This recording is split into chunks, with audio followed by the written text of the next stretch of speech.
VIP voice இன் police.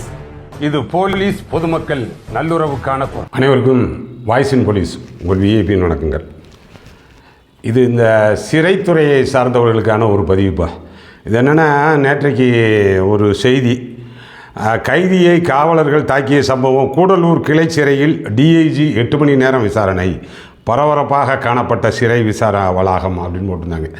இது என்னென்னா, கடந்த 12/4/2025 அந்த நீலகிரி மாவட்டம் கூடலூர் கிளை சிறைச்சாலையில் நிஜாமுதீன் என்ற பிலோப்பி அப்படின்ற ஒரு நபர், வயது 33, என்டிபிஎஸ் கேஸில் ரிமாண்ட் ஆகிறார். ஆனால் அது என்டிபிஎஸ் தேவர் சோலை, நீலகிரி மாவட்டம் தேவர் சோலை காவல் நிலையத்தினுடைய கேஸு. இந்த நிஜாமுதீன் என்ற பிலோப்பிக்கு ஊர் அந்த ஏரியா தான், தேவர் சோலை பாடந்துறை பகுதியை சேர்ந்தவர். அவர் அந்த 12/4/2025 சனிக்கிழமை அது அங்கே ரிமாண்ட் ஆகிறாரு. அன்றைக்கு இரவே தாக்கப்பட்டது மாதிரி தெரியுது. அதாவது அந்த கைதிகள் ஃபஸ்ட்டு என்ட்ரி உள்ளே வர்றாங்க பார்த்தீங்களா, அப்போ ஒரு முக்கியமான சோதனை ஒன்று நடக்கும். ஆனால் சோதனை தான் அப்போன்னு இல்லை, எப்போ கைதி வெளியே போய்ட்டு அவர் ரிமாண்ட் எக்ஸ்டென்ஷனுக்கு வெளியே போய்ட்டு வந்தாலும் சரி, புதுசு வந்தாலும் சரி, அங்கேயே இருந்தாலும் சரி. ஆனால் காலை மாலை திரும்ப திரும்ப ஜெயில் அந்த பணியாளர்களுக்கு என்ன வேலை? சோதனை தான், சோதனை தான். அவர்களுக்கு அந்த பதிவேடே உடுக்கை படுக்கை சோதனை பதிவேடுன்னு ஒன்று இருக்கும். ஆனால் அதில் அவங்க பண்ணிக்கிட்டே இருப்பாங்க. காலையில் கைதியை திறந்து வெளியே விட்ட உடனே 6 மணிக்கு ஒரு செக் பண்ணுவாங்க. அப்புறம் கைதியை உள்ளே அடைக்க போகிறாங்க பாருங்க 5 மணிக்கு, அதற்கு முன்பாக ஒரு வட்டம் செக் பண்ணுவாங்க. செக் பண்ணி அந்த பதிவேடு உடுக்கை படுக்கை சோதனை பதிவேடில் என்ட்ரி போட்டுக்கிட்டே இருப்பாங்க.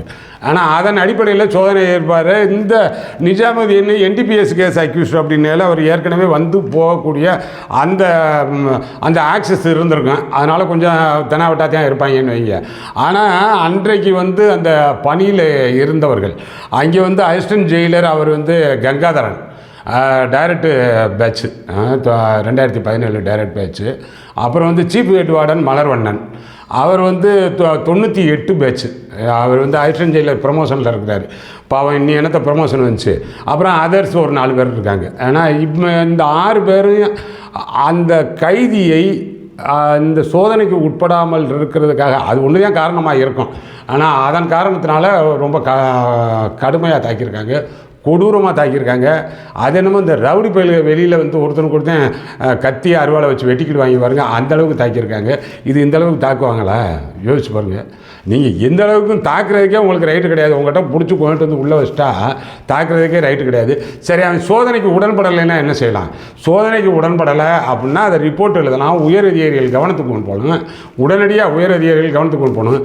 அன்றைக்கே அவனை தனிமைச் சிறையில் உள்ளே வச்சுக்கோங்க, செல்லில் தனியாக போட்டுக்கோங்க. அது தனியாக ரிப்போர்ட் எழுதலாம். அந்த கிளை சிறைச்சாலையில் இருக்கா பார்த்தீங்களா, அப்படியே மாவட்ட சிறைச்சாலையை மத்திய சிறைச்சாலைக்கு மாற்றலாம், வேறு மாவட்டத்துக்கு மாற்றலாம். இன்னும் ஹார்ட்கோர் கிரிமினல் இருந்தால் இன்னுமே அரசினுடைய கவனத்துக்கு கொண்டு போட்டு வேறு மாநிலத்துக்கே கொண்டு போயிடலாம். இது ஜெயில் மேனுவல், அதன்படி தான் நீங்கள் செயல்பட முடியும். அது ஃபஸ்ட்டு தெரிஞ்சுக்கோங்க. சரி, இதில் அந்த 12ஆம் தேதி ரிமாண்ட் ஆனவனை இந்த அளவுக்கு கொடூரமாக தாக்கி உள்ள செல்லில் போட்டாச்சு. அப்புறம் அதுக்கடுத்து 13ஆம் தேதி ஞாயிற்றுக்கிழமை விசிட்டர்ஸ் நாட் அலோடு.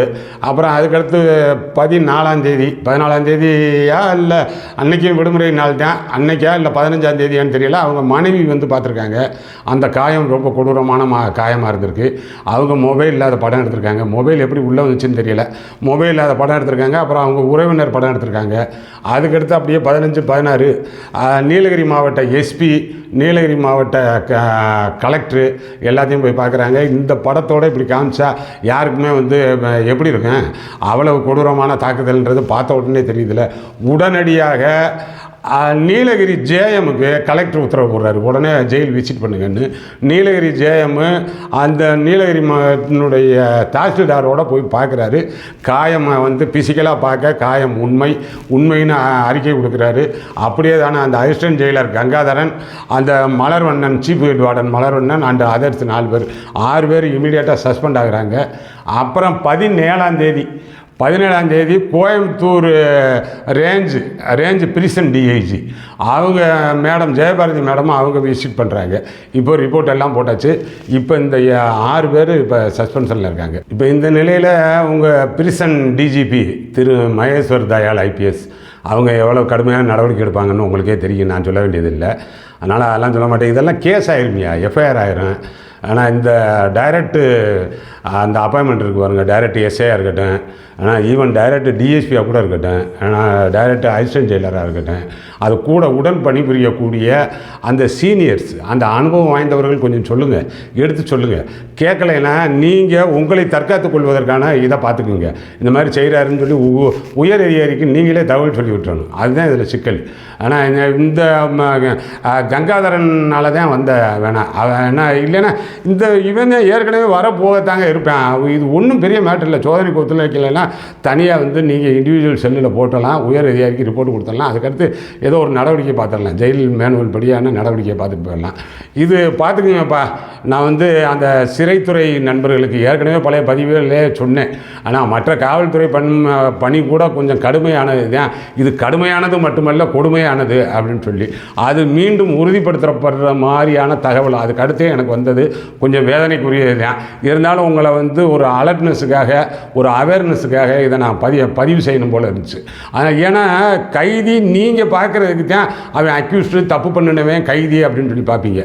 ஆனால் அந்த குடும்பத்தை பொறுத்தவரை அவன் வந்து ஒரு பெண்ணுக்கு கணவனாக இருக்கான், ஒரு 2 குழந்தைக்கு தகப்பனாக இருக்கான், ஒரு அண்ணனுக்கு தம்பியாக இருப்பான், ஒரு தம்பிக்கு அண்ணனாக இருப்பான். அந்த குடும்ப உறவை பொறுத்தவரை இப்படி காயங்கள் பார்க்கும் பொழுது அவங்களுக்கு எவ்வளோ கஷ்டமாக இருக்கும், வேதனையாக இருக்கும். உங்களை பொறுத்த வரைக்கும் அக்யூஸ்டு, கைதி அப்படின்ற அந்த பாணி மட்டும் இருக்கக்கூடாது. அது நாட் ஒன்லி ஜெயிலுக்கு சொல்லலை, போலீஸுக்குமே.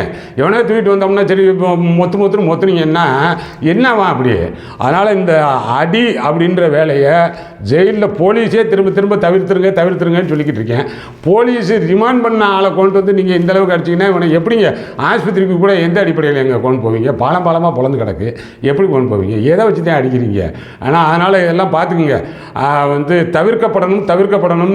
மனித உரிமை கமிஷன் இருக்குது, ஆர்டிஐ போடுவாங்க. நேரடியாக வந்து அதே வந்து உத்தரவே போடலைனாலும் அவர் அந்த கூடலூர் ஜேஎம் அப்பைக்கப்போ அதை விசிட் பண்ணுறதுக்கான அவருக்கான ப்ரிவிலேஜ் இருக்குது, வந்து பார்ப்பார். ஆனால் என்னென்னமோ இன்றைக்கி இருக்கக்கூடிய நவீனத்துவத்தில் இதெல்லாம் முற்றிலும் தவிர்க்கப்படணும். அது உங்களுக்கு தெரியப்படுத்துறதுக்காகத்தான் இந்த பதிவு. நம்ம சேனல் இன்னும் சப்ஸ்கிரைப் பண்ணலைன்னா சப்ஸ்கிரைப் பண்ணிக்கிங்க. அடுத்தடுத்த நல்ல பதிவுகளில் சந்திக்கிறேன். வணக்கம்.